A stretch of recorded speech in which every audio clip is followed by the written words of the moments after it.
pour notre conférence sur la Grande-Bretagne in or out. Donc, une des grandes questions du moment au niveau de l'Union européenne. Moi, je m'appelle Pat Cox, je suis le président de la Fondation Jean Monnet pour l'Europe et c'est un grand honneur pour moi et pour nous de vous accueillir ici à l'Université de Lausanne cet après-midi. J'aimerais bien vous présenter les intervenants et puis quelques mots sur un autre thème qu'on va évoquer en avant de lancer notre débat. Voilà, le in-out, comme j'ai dit.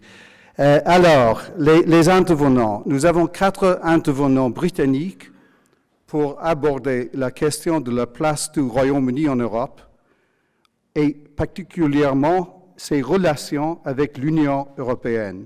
Des ajustements de dernière minute de Sir William Cash, membre de la Chambre des communes. Il est obligé de rester à Westminster en raison de la faible majorité du Parti conservateur auquel il appartient à la Chambre des communes. Et il se veut qu'en début de semaine, des commissions parlementaires y incluent, il y a des amendements qu'il doit promouvoir chez lui aujourd'hui et demain. Et je pense qu'il s'agit des questions qui touchent sur la subsidiarité à l'intérieur du Royaume-Uni et les questions qui s'imposent autour de l'Écosse et les pouvoirs de vote sur les votes par les Anglais pour Angleterre. Donc, un grand merci à Martin Howe qui a accepté de le remplacer au pied levé et qui permettra de donner au débat tout son caractère contradictoire. Parce que le débat en Grande-Bretagne, au Royaume-Uni, c'est un débat très vif. Et pour l'apprécier, il faut écouter et les uns et les autres. Martin Howe, donc à ma droite, est avocat Queen's Counsel, spécialisé en droit européen, pratiquant aussi bien devant les tribunaux britanniques que la Cour de justice de l'Union européenne.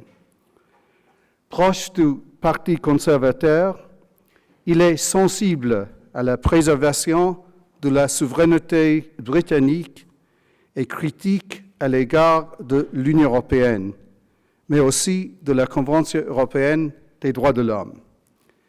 Il plaide pour une renégociation des relations entre le Royaume-Uni et l'Union européenne.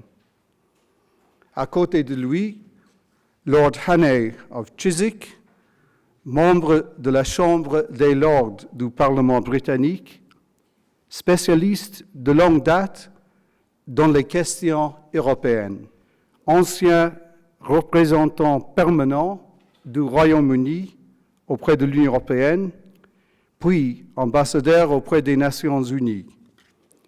Il a pris part aux négociations pour le compte du gouvernement britannique qui ont conduit à l'adhésion du Royaume-Uni aux communautés européennes en 1973.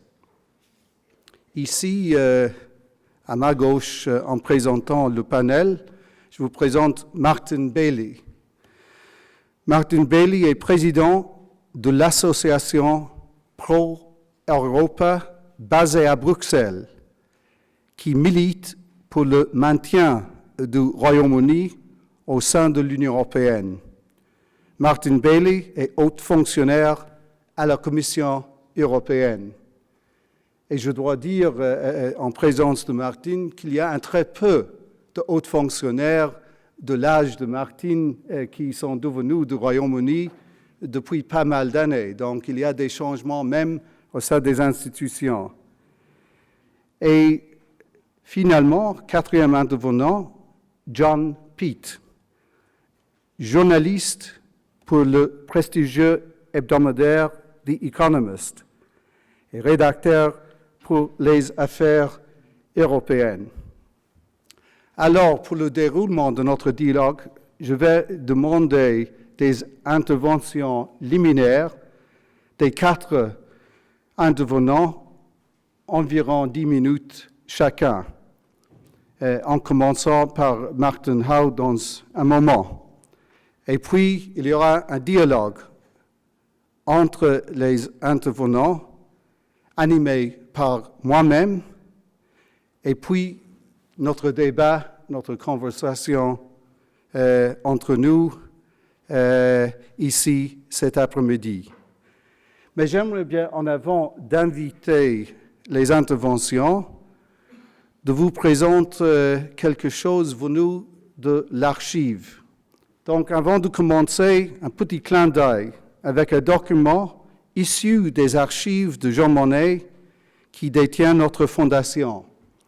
Il s'agit du projet de déclaration d'union franco-britannique dont Jean Monnet fut un des inspirateurs et que Jean Monnet évoque longuement au début de ses mémoires. Le projet était soutenu par Winston Churchill, le général de Gaulle, qui était à l'époque à Londres, et Paul Renault, président du gouvernement français, repli à Bordeaux. Face à l'invasion de l'Allemagne nazie, ce projet avait pour objectif de maintenir la France dans la guerre aux côtés des Alliés. Il prévoyait d'unir les 2 pays en une seule nation avec un parlement unique, un cabinet gouvernemental de guerre unique, l'abolition des douanes, une monnaie unique et surtout un commandement unique des armées.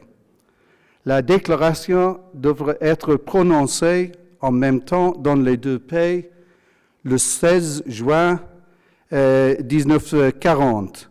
Et demain, ce sera donc le 75e anniversaire de cette déclaration. Mais comme vous savez bien, le projet échoua avec la démission le jour suivant de Paul Renault au bénéfice du maréchal Pétain qui entamera les négociations d'armistice. Et donc, ça c'est le clin d'œil et ce moment, disons, de rappeler l'histoire de Jean Monnet. Et comme j'ai souligné, c'est très intéressant que Monnet a commencé ses propres mémoires avec une longue citation et une réflexion exactement sur ce document qui, en effet, était un document de travail parce que le projet n'était pas réalisé pour des raisons déjà citées. And so it is my great pleasure now to invite our speakers to come here and to introduce our topic according to their preferences. For those who wish to follow on either side, we have the simultaneous translation available. I think English is on channel 1 et le français, le canal 2. So it's my great pleasure now to invite Martin Howe, please, to address you.